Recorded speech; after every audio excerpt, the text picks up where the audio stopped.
అమ్మ వందనాలమ్మా. వచ్చేసారా? ఉదయగిరి 8వ వచనం వరకు పుట్టి మనలను ఉత్తర ప్రత్యుత్తరంలో నడిపిస్తుండగా అందరం సహకరిద్దామండి. చదవండి. యెహోవా నాతో వేద్యమాడు వారితో వేద్యమాడును, నాతో పోరాడు వారితో పోరాడును.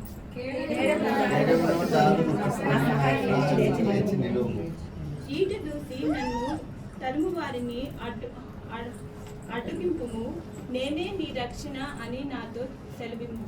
నా ప్రాణము తీయగూరు వారికి సిగ్గును అవమానమును కలుగును గాక. ఆలోచించువారు వెనుకకు మళ్ళింపబడి లజ్జింపబడుదురు గాక.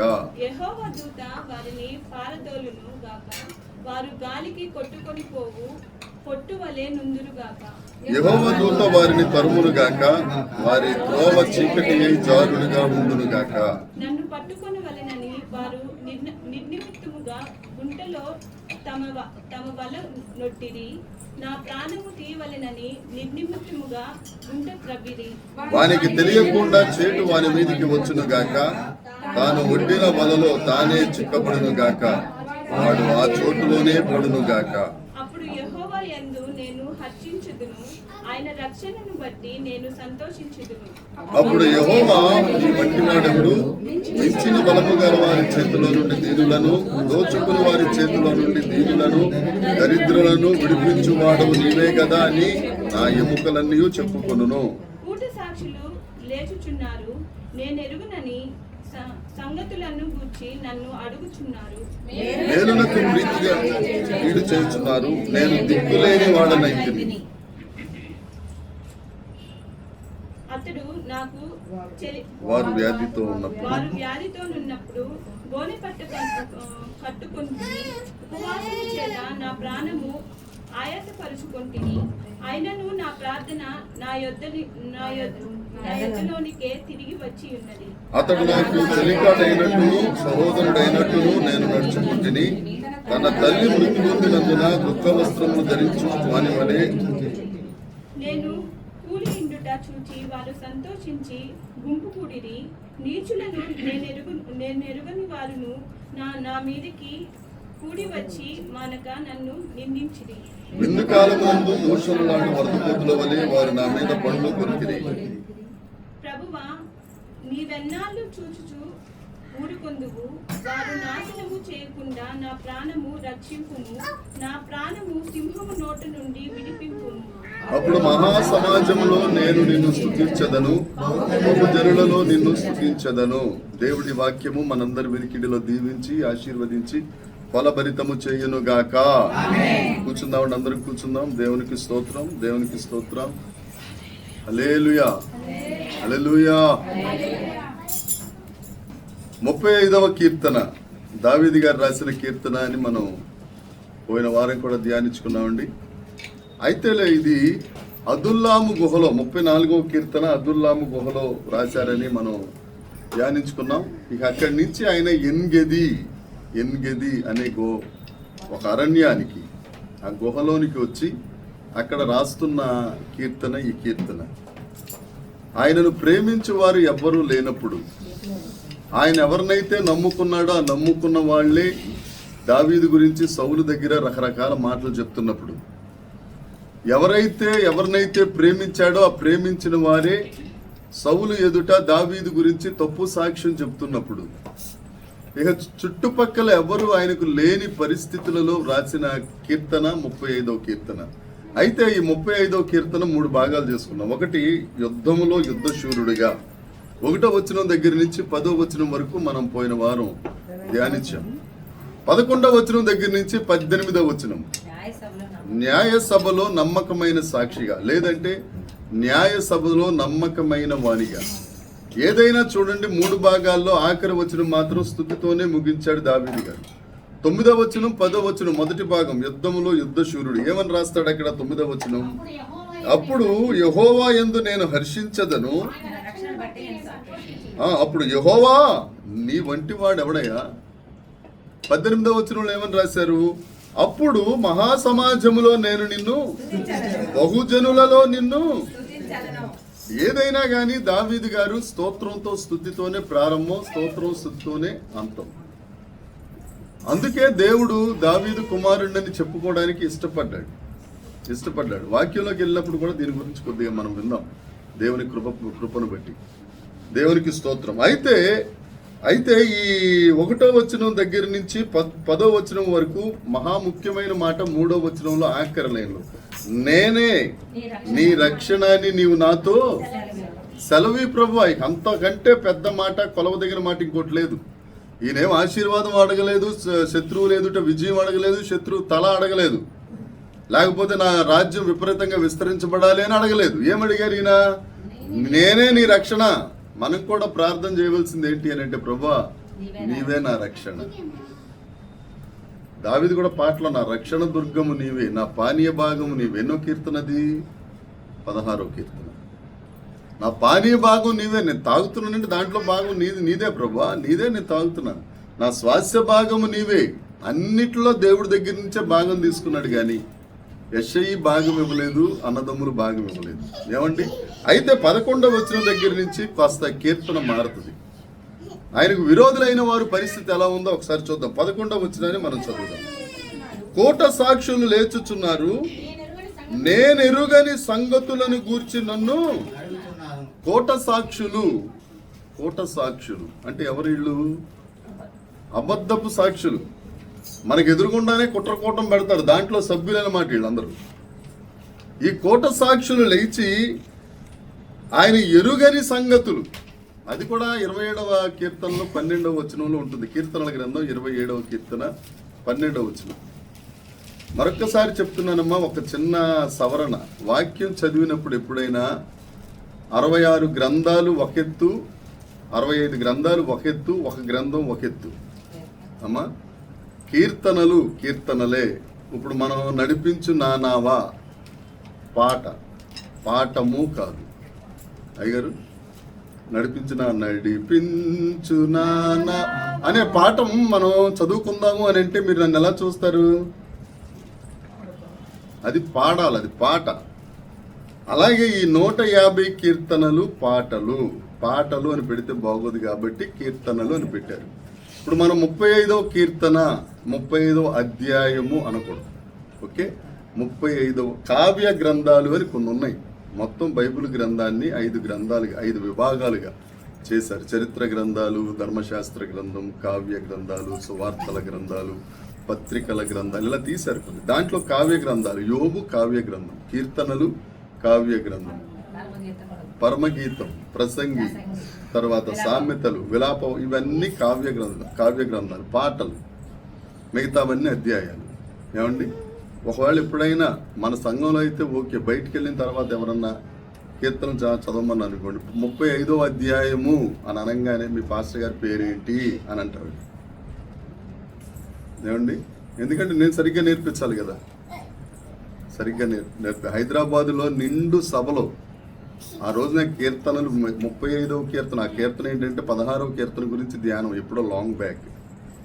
16వ కీర్తనే అని అన్నాను. ఎదురుగుండా కూర్చున్న ఆయన అయిపోయిన తర్వాత, పాస్టర్ గారు మీరు తప్పు, అంతా బాగుంది కానీ తప్పు చేశారు పాస్టర్ గారు.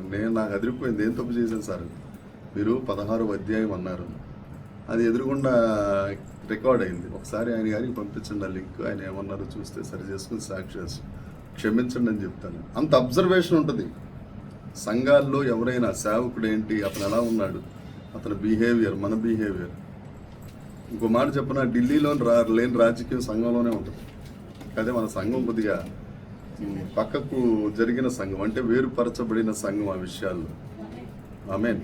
ఎవరు అనలేదు. హల్లెలూయా. ఒక కుటుంబం ఇలాగే సంఘాలు ఉండవు. ఏమండి? కాబట్టి చిన్న సవరణ. ఒక తండ్రికి ఇందాక మస్తాన్పి తిట్టినా కానీ ఒక మంచి మాట ఉంది. తండ్రి అనేసరికి నేను 8 అడుగులు అయిపోయి సీలింగ్ తగిలేద్దేమో అనుకున్నాను.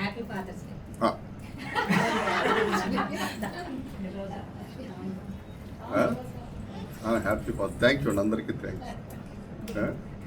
మీకు లేదు, మీ ఇద్దరికి లేదు. మీరు చెప్పారమ్మా, మళ్ళీ ఇప్పుడు చెప్తుంది కదా ఆవిడ. దానికి సందర్భంగా నీ పక్కన కూర్చున్నావేమో, హ్యాపీ ఫాదర్స్ డే అని చెప్పి అనేసరికి అదే కదా మనతో బాధ. వారం రోజుల నుంచి వాళ్ళకి బాగా గుర్తుంటది. మదర్స్ డేకి ఏ చీర కట్టాలని ఎతికెత్తుంటారు, సిద్ధపడతారు. మనకి ఫాదర్స్ డే లేదు, ఏ డే మనకు ఉండదు, అంతా ఒకటే డే, డ్రై డే. ఓకే, 11వ వచనం చదువుదాం. కోట సాక్షులు లేచుచున్నారు, నేను ఎరుగని సంగతులను గురించి నన్ను అడుగుచున్నారు. 27వ కీర్తన 12వ వచనం. అబద్ధపు సాక్ష్యములు క్రూరత్వాన్ని వెళ్ళగొక్కుతారట. నా ఈ విరోధుల ఇచ్చకు నీవు నన్ను, కోట సాక్షులు వీళ్ళు నిందలేస్తుంటారు, ఎప్పుడు పడగొట్టేద్దామని చూస్తుంటారు. అందుకే 3వ వచనంలో ఆ మాట, నేనే నీ రక్షణ అని నువ్వు నాకు తెలియజేయి ప్రభువా, తెలియచేయి నాయన. 12వ వచనం చదువుదాం. మేలునకు ప్రతిగా నాకు కీడు చేయుచున్నారు, నేను దిక్కులేని వాడిని అయిపోయాను ప్రభువా. దావీదు దిక్కులేనుడండి. రాజుగారు ఎదురుగుండా శంఖ నివృత్తి చేసుకుంటున్నప్పుడు కనిపించిన అభిషక్తుడు. ఇంటికి వెళ్ళిన తర్వాత చదువుకోండి, 1వ సమూయేలు గ్రంథం 24వ అధ్యాయం 21, 24 2 సందర్భాలు ఉంటాయి. ఒకసారి నిద్రపోతూ ఉంటాడు, ఒకసారి శంఖు నివృత్తికి వెళ్ళినప్పుడు వాళ్ళందరూ 600 మంది భలే దొరికాడు, దేవుడు నీకు అప్పగించేశాడు, చంపేయి అని అన్నా కానీ అభిషేకం పొందిన వాడిని నేను. ఒకసారి ఒక మాట చూద్దాం. 1వ సమూయేలు గ్రంథం 24వ అధ్యాయం 10వ వచనం ఒకసారి చూడము. 24వ అధ్యాయం 1వ సమూయేలు గ్రంథం 10వ వచనం. అప్పగించాడు, అది నీ కళ్ళారా నువ్వు చూసావు. సౌలు గారితో దావీదు గారు మాట్లాడుతున్నాడు, ఏమని? ఈ రోజు నిన్ను దేవుడు నాకు అప్పగించేశాడు, నువ్వు కళ్ళారా చూసావు.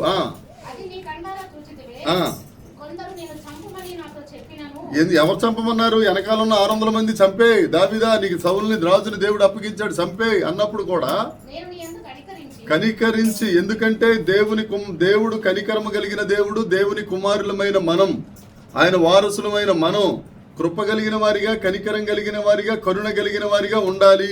ఆమేన్, ఆమేన్. నీలో కనికరం లేదు అని అంటే నువ్వు దేవుడికి సంబంధించిన వాడవు కాదు. ఇప్పుడు ప్రవీణ్ గారి పెద్ద అబ్బాయి ఉన్నాడు, ఆయన వాళ్ళిద్దరూ ఒకేలాగా ఉంటారు. వాళ్ళు మాట్లాడుతున్నప్పుడు మీరు గమనించండి వాళ్ళిద్దరిని. ఏమండి, ఇప్పుడు ప్రవీణ్ గారు డిఎన్ఏ, ఆయన డిఎన్ఏ టెస్ట్ చేస్తే ఏం తెలుస్తుంది? సేమ్ వస్తుంది. అలాగే దేవుని డిఎన్ఏ మన డిఎన్ఏ చూసినప్పుడు ఒకటే రావాలి. ఆయన డిఎన్ఏలో కనికరం ఉంది, నీ డిఎన్ఏలో రోషం ఉందనుకో, ఆయనకి సంబంధించిన వారము కాదు మనం. అదే అంటాడు దేవుడు దావీదు అక్కడ. చదవండి అమ్మా. అభిషేకము నొందినవాడు, నా ఏళ్ళు వాడిని నేను చంపును. అభిషేకం పొందిన వాడి మీద మనము చెయ్యి వెయ్యరాదు. అదే మాట, మేలునకు ప్రతిగా మీరు నా కీడు చేస్తున్నారు. దావీదు సౌలు గారు దొరికినప్పుడు చంపేయాలి కదండి, మనమైతే అదే చేస్తాం కదా. ఒకవేళ బాణాలు ఇటు రాపోయినా రాళ్ళు ఇసరడం వచ్చు కదా మనకి, రాళ్ళుతోనే కొట్టి చంపేస్తాం ఏదో రకంగా. ఏమండి, అదేమీ చేయకుండా ఒక చేతకాని వాళ్ళ తిరిగి రావాలి అని అంటే ఎంత ధైర్యం కావాలి, ఎంత బలం కావాలి. దెబ్బలాడుకోవడానికి బలం అక్కర్లా, క్షమించడానికి బలం కావాలి. ఎవరైనా ఆమెను అనగలరా? అది దేవునికి స్తోత్రం. అమ్మా తలుపు లేకండి, మమ్మీకి వందనాలు. రాణమ్మ గారికి ఏమండి సార్, మీరు మేడం గారు మీరు తాగండి ప్రశాంతంగా తాగండి. ఏమండి, ఇర్మియా గ్రంథము 18వ అధ్యాయం, ఇర్మియా గ్రంథం 18వ అధ్యాయం 18వ వచనం చదవండి ఒకసారి. అప్పుడు జనులు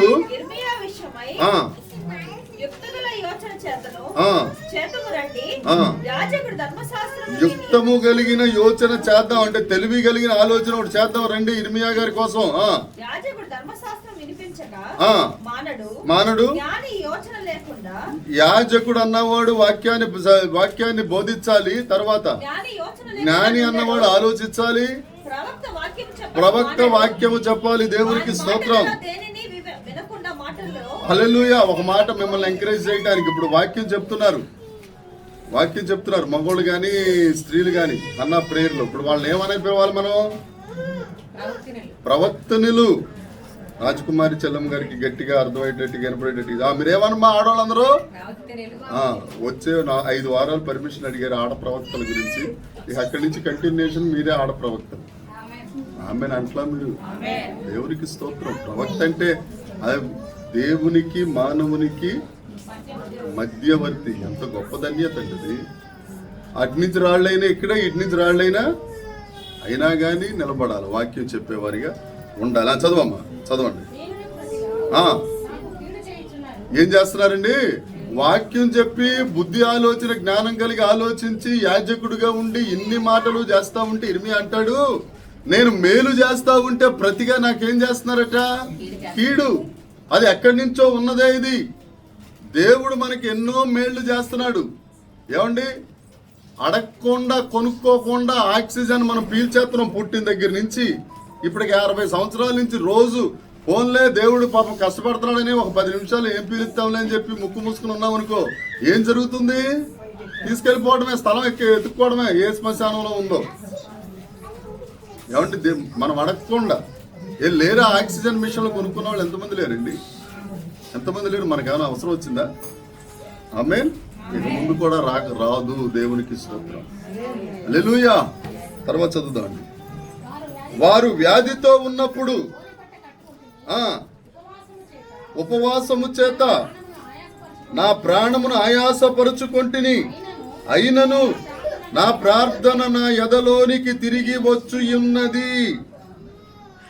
దావీదు గారు అంటారు, కోట సాక్షులయ్యా నేను చెయ్యని పనులు వాళ్ళు నాకు నీ మీద నిందలేస్తున్నారు, నిందలేసినా గాని నేను మేలే చేస్తున్నానయ్యా, అయినా గాని మరలా నా మీద తిరుగుతున్నారు, నన్ను చంపాలని చూస్తున్నారు. సౌలు గారు చేసిన పని అదే కదా.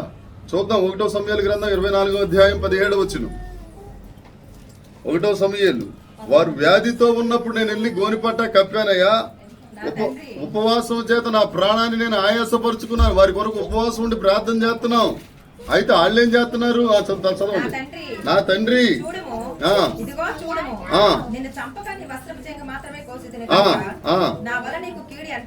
కీడు చెయ్యట్లేదండి. దావీదు గారు సౌలు గారికి కీడు అనేదే చెయ్యట్లేదు, అసలు ఆయన ఆలోచనలో లేదు. అయినా గాని ముఖ్యమైన మాట ఏంటంటే, అయినను నా ప్రార్థన నా ఎదలోనికి తిరిగి వచ్చి. చాలా మందికి ఇక్కడ ఉన్న వాళ్ళందరికీ అనుభవం ఉంటుంది.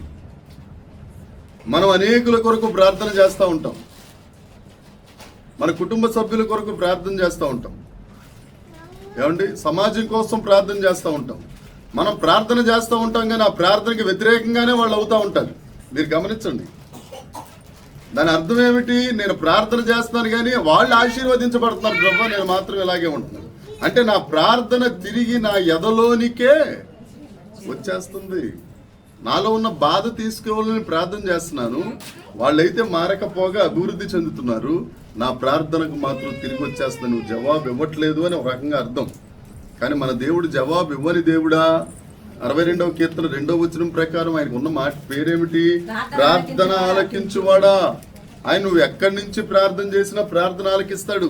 నువ్వు ఎలా ప్రార్థన చేసినా ప్రార్థన ఆలకిస్తాడు. ఆయన పేరే. మరొకసారి, ఆక్సిజన్ అంటే దానికి వేరొక పేరేంటి? ప్రాణవాయువు. దాని పేరే ప్రాణవాయువు, ఆక్సిజన్ పేరు. దాని సాంకేతిక నామం O2 అయ్యి ఉండొచ్చు, అది వేరే. దాని పేరే ప్రాణవాయువు. అది నీకు ఉంటే నీ ప్రాణం నిలబడుతుంది. ఏమండి, మన దేవుడు ప్రార్థన ఆలకించే దేవుడు. ఆయన ఆలకిస్తానే ఉంటాడు. నువ్వు చేస్తున్నప్పుడు తప్పక ఒకనొక దినమున ఒక తగిన సమయం అనేది వస్తుంది. ఆ ప్రార్థనకు ఫలితం మనం తప్పకుండా చూస్తాం. చెప్పాలి, చూస్తాం చూడమా? చూస్తాం. ఇప్పుడు శరత్ గారు ఇక్కడికి వచ్చి జాగ్రత్తగా వాళ్ళ అక్కపక్కన కూర్చున్నాడు అని అంటే ప్రార్థన చేస్తున్నాం కాబట్టి. వస్తాడు ఒక రోజు, వారం తప్పించి వారం వస్తాడు, నెల తప్పించి నెల వస్తుంటాడు. ఈ వారం ఏం చేస్తాడంటే అట్టా తిరుగుతూ ఉంటాడు, ఏదో పార్కుల్లో పడుకుంటాడు. ఇదంతా మామూలే. కానీ ఒకనొక రోజు వస్తుంది. ఆమేన్. మీరు ఆమేన్ అంట్లా. కరెంట్ లేకపోయేసరికి మీలో కరెంట్ పోయినట్టుంది. ఏసురక్తం కరెంట్ పోయినప్పుడే సంతోషంగా ఉండాలి. ఆమేన్. తిరుగుతూ ఉంటాడు. ఒక రోజు అనేది వస్తుంది. వచ్చిన తర్వాత జాగ్రత్తగా వచ్చి, మీకెలా తెలుసు అంటే అనుభవం అండి. తిరిగి పాస్టర్ తలపగలు పుట్టిన తర్వాత ఇక్కడికి వచ్చాం. ఇప్పుడు పాస్టర్ అయిపోయాను ఇక్కడ. ఏమంటే ఒకవేళ ఎవరన్నా చేశారనుకో, ఏం విత్తుతామో అది కోస్తామని వాక్యమే చెప్పాలి నేను. ఆమేన్. దేవుడు ఉన్నాడు. తర్వాత 14వ వచనం ఏమండి? 14వ వచనం అమ్మ. అతడు నాకు చెలికాడైనట్టును సహోదరుడైనట్టును. ఎలా నడుచుకున్నాడట? చెలికాడు, సహోదరుడిలాగా. సహోదరుడు అంటే ఒక అన్నదమ్ముళ్లాగా చూసుకున్నాడు ఆయన్ని. ఎవరు? దావీదు గారు. చెలికాడైనట్టుగా చూసుకున్నారు దావీదు గారు. అయితే ఏం చేశాడట? దుఃఖ వస్త్రము ధరించుకున్నాను నేను, అంతగా ప్రేమించాడు. కీర్తనల గ్రంథం 41వ కీర్తన 9వ వచనం ఎవరి గురించి రాయబడిందో చూద్దాం. నేను నమ్ముకున్న నా విహితుడు నా ఇంట ఏమిటండి? ఎవరైతే ఇక్కడ రాయబడిందో ఏం వచ్చిన 14వ వచనం, నా చెలికాడైనట్టు సహోదరుడైనట్టు నేను నడుచుకుంటుని, వాళ్ళ అమ్మగారు చచ్చిపోయినప్పుడు నేను కూడా గోని పట్టా కట్టుకుంటుని. ఈ మాటలన్నీ ఎవరి గురించి రాశారు అని అంటే 49వ కీర్తన. అమ్మ తలుపులు తెలుసు కదా, అందుకే వద్దంటారు మధ్యలో. పాస్టర్ గారు ఏమో నా కోసమే పాపం ప్రేమతో తీసేస్తుంది చెవట్లెట్ట. అది నాకు అర్థమైపోయిందమ్మా, ఆవిడ హృదయం నాకు తెలుసు కదా. కానీ మీరు ఇటుంటే బాగుంటుంది. ఎవరి కోసం రాస్తున్నాడు ఆయన? సౌలు గారి అహితోపేలు కొరకు. ఒకసారి చదవండి 41:9. నేను నమ్ముకున్న నా విహితుడు నా ఇంట భోజనం చేసినోడే నన్ను తన్నుటకై ఏమెత్తాడట అంటే కాలెత్తి నడుమెత్త అనడానికి ప్రయత్నం చేసినోడు అహితోపేలు. సౌలు దగ్గర మంత్రి గారు. ఆయన మాట అంటే సౌలుకు గాని దావీదుకు గాని దేవుడు చెప్పినట్టే, బైబిల్ చెప్తున్న మాట. అంత ప్రేమిస్తే ఈయన అబ్షాలోముతో కలిసి ముఠా కట్టేశాడు. ఈయన ఎవరు? అహితోపేలు. సహోదరుల్లా చూసుకున్నాడు ఆయన్ని. వాళ్ళ అమ్మగారు చనిపోయినప్పుడు ముందు ఈయనే దుఃఖ వస్త్రం కట్టుకుని సమాధుల పెట్టి దగ్గరుండి ఏడవటం మొదలు పెట్టినాడు. అయినా గాని కించిత్ బాధ కూడా లేకుండా ఇంత చేశాడే రాజు. రాజు పక్కనే సింహాసనం వేయించుకున్నాడే అని కూడా లేకుండా దావీదు మీద కుట్ర కట్టేశాడు అహితోపేలు. చదవండి మీకు చదవండి. నేను కూలియుండుట చూచి ఇది 15వ వచనం 16వ వచనం 2 ఒకటేనమ్మా. ఒకసారి చదివేసేయండి.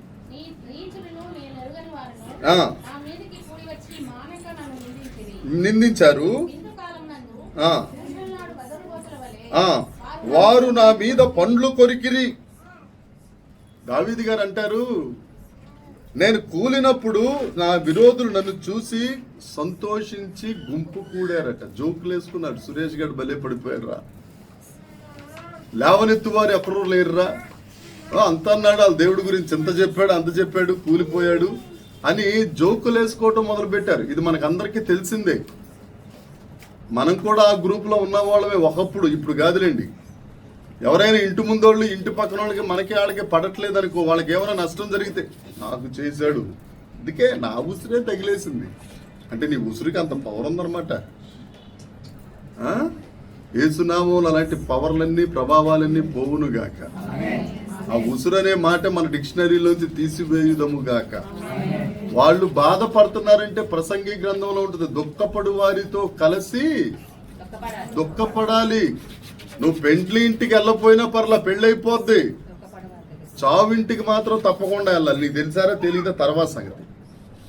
వెళ్ళి వాళ్ళని ఆదరించి రావాలి, ఆదరించి కంఫర్ట్ ఇచ్చి రావాలి. వీళ్ళు అలా చేయట్లేదు. కూలినప్పుడు వాళ్ళు ఏం చేసుకుంటున్నారట? సంతోషిస్తున్నారు, జోకులు వేసుకుంటున్నారు. కీర్తనల గ్రంథం 69వ కీర్తన 12వ వచనం. కీర్తనల గ్రంథం 69వ కీర్తన. అమ్మా, గుమ్మాల్లో కూర్చుని వారు ఏమని మాట్లాడుకుంటున్నారంటే, ఒకప్పుడు ఈ గుమ్మాల్లో కూర్చున్న వాళ్ళే పాడారు. ఏమని? సౌలు గారు 1000, దావీదు గారు అని పాడిన వాళ్ళే వీళ్ళందరూ. ఇప్పుడు గుమ్మాల్లో కూర్చుని ఏం చేస్తున్నారంటే వీళ్ళందరూ ఏమని మాట్లాడుకుంటారు? అయిపోయిందిరా దావీదు పని. మేకాల నుంచి పెళ్లి చేశాడు, కాళ్ళట్టుకు లాగేశాడు రా, అయిపోయిందిరా. అక్కడ తప్పించుకున్నాడు అని అంటే దాగోను గారి దగ్గర, దోయగు దగ్గర మళ్ళీ తప్పించుకున్నాడు రా. అదుల్లాంలో తప్పించుకున్నాడు రా. ఎన్నిగదిలో మాత్రం ఇక తప్పించుకోడు రా అని ఆడోళ్ళు చెప్పుకున్నాడు. దావీదు పని అయిపోయింది. నీకు తెలుసా? వదినా అన్నయ్య వెళ్ళిపోయాడా? వచ్చి అయితే మాట్లాడుకుందాం. ఎవరి గురించి మాట్లాడతారు ఈ వదిన మరదల్లో? అక్కడ ఇప్పుడు చుట్టుపక్కల వాళ్ళ కోసమే, మూడో వ్యక్తి కోసమే. మళ్ళీ ఈ వదినే ఈ పక్క ఆవిడ తెలియదు అనుకో, ఆవిడ గురించి మాట్లాడుతుంది. ఇదే మాట్లాడుకోవడం సరిపోతా ఉంటుంది. అదే 69వ కీర్తన 12వ వచనంలో ఉన్నమాట.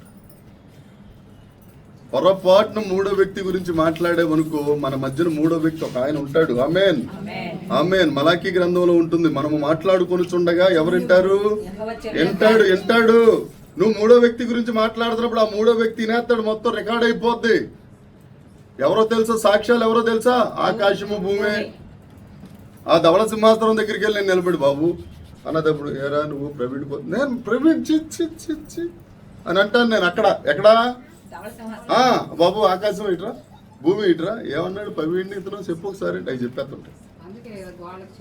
అది చూసారా ఎంత తెలివైన లేదు. నాకు రాలేదు ఇది. అబ్బో నువ్వే పీకేస్తున్నావా అవన్నీ చెవులు లేకుండా? మొత్తానికి చెవులు ఉంటాయి ఆకాశానికి భూమికి. పోన్లే ఒక మాట అందించింది. సాక్ష్యం చెప్తే సుమా, మూడో వ్యక్తి గురించి మాట్లాడు. ఒకళ్ళు మాట్లాడుకోదలుచుకుంటే ఆయన పాజిటివ్ మాట్లాడుకోండి. ఇలా ఉంది కదా, ఇలా ఉంది కదా. తప్పు చేశాడు అనుకోండి, కప్పండి. మనం ఎన్ని తప్పులు చేయట్లేదు, దేవుడు ఎన్ని కాయట్లేదండి. ఏమండి, అవునా కాదా? తప్పిపోయిన కుమారుడు కప్పాడా లేదా తండ్రి? చెప్పరు మీరు. మరి మనం ఎందుకు కప్పం? ఆయనలో ఉన్న క్యారెక్టరే కదా. మూడో వ్యక్తి గురించి ఇలాగంట నాకు తెలిసిందిలే ఆ మాట వద్దు అసలు. వాళ్ళిద్దరు బాగానే ఉంటారు. మరొకసారి పోయిన వారం కూడా చెప్పారు, ఇప్పుడు చెప్తున్నాను. నేను తప్పు చేశాను అనుకో, నా ఎదురుగుండా చెప్పాడు, సురేష్ నువ్వు ఈ తప్పు చేసావు, నేను సరి చేసుకుంటా. పెద్ద అమ్మాయి దగ్గరికి వెళ్ళి మీ నాన్న ఇలా చేసినట్టు ఆ అమ్మాయి ఏమన్నా ఏం చేస్తుంది? ఆ అమ్మాయి కవర్ చేసుకుంటుందా, కప్పుకుంటుందా? ఆ అమ్మాయి నిసి డాడీ ఇలా చేశాడంటే అని వీళ్ళిద్దరు కలిసి కాన్ఫరెన్స్ లో వాళ్ళ అమ్మని తీసుకుని, అమ్మా డాడీ ఇలా చేశాడు. ఈవిడ తీసుకెళ్ళి సునీత మీ బాబాయ్ ఇలా చేశాడు. సునీత వెళ్ళి ఆశా వర్కర్. నా బతికేమైపోయింది చెప్పాలి. బజార్ అయిపోయింది. ఓపెన్ సీక్రెట్లు ఇలాంటి స్టైలిష్ మాటలు ఎందుకులే. జాగ్రత్త. ఎంతమంది మన గురించి మాట్లాడుకుంటున్నారో తప్పుగా, మీరు అలాగే ఉంటారు కానీ దేవుడు నన్ను క్షమించారు. ఆమేన్. రేపు పొద్దున్న నేను ఆయనతో ఉంటారు, మీరు ఎక్కడో ఉంటారు. ఇది ఎందుకు తలకే నొప్పి? మాట్లాడడం ఎందుకు? నోరు మూసుకుందాం. అందుకే నోరు మూసుకుని అంత అమ్మా మరి అమ్మ వందనము.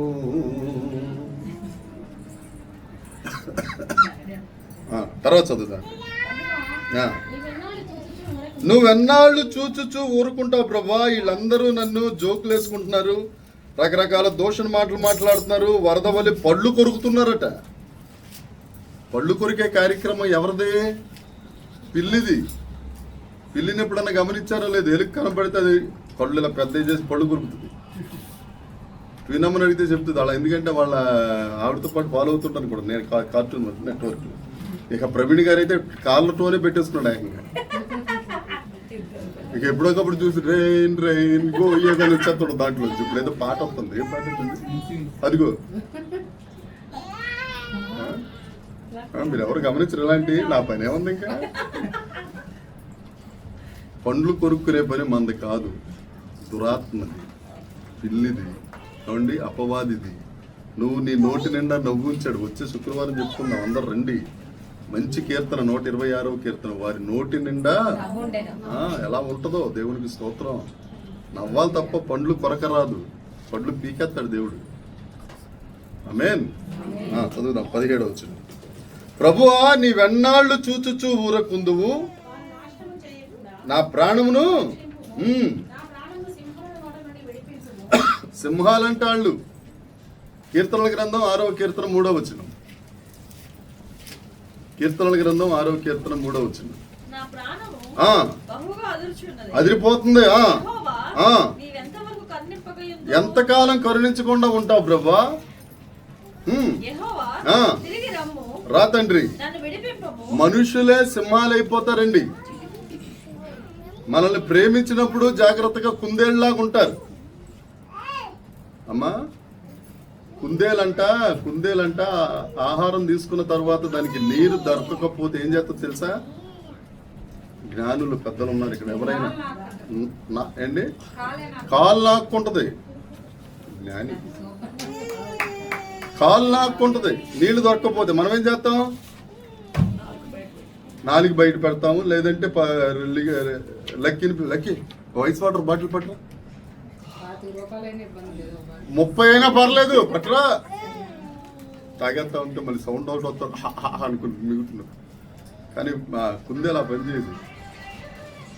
ప్రేమించినప్పుడు మాత్రం కుందేలాగే ఉంటారు మనుషులందరూ.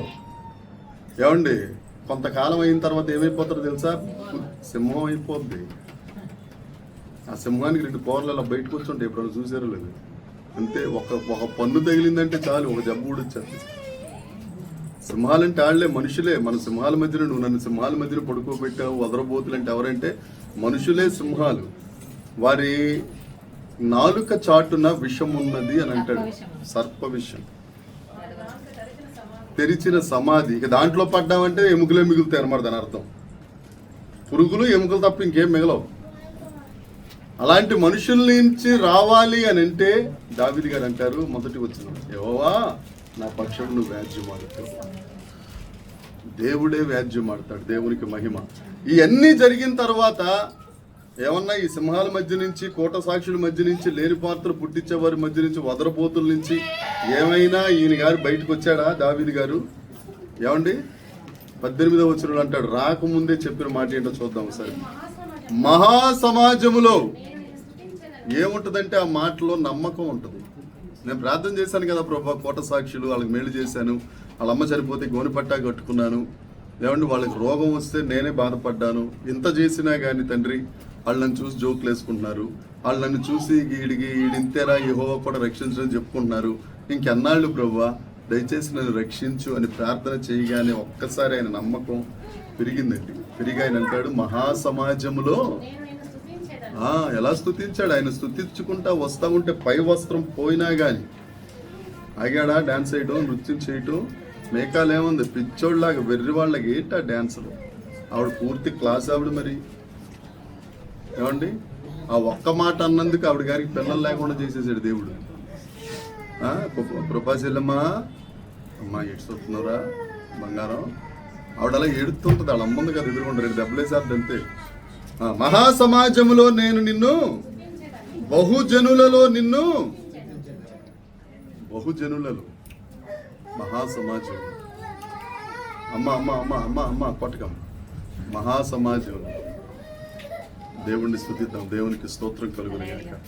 ఈ కోట సాక్షులు వచ్చినా, మేలుకు ప్రతిగా కీడు చేసినా, ఏమంటే మన ప్రాణం ఆయాసం అయిపోయినా, మన మీద జోకులు వేసుకున్నా, మన మీద ఏం చేసినా, నీ గుండెల్లో వాక్యం ఉంటే చాలు, దేవునికి స్తోత్రం.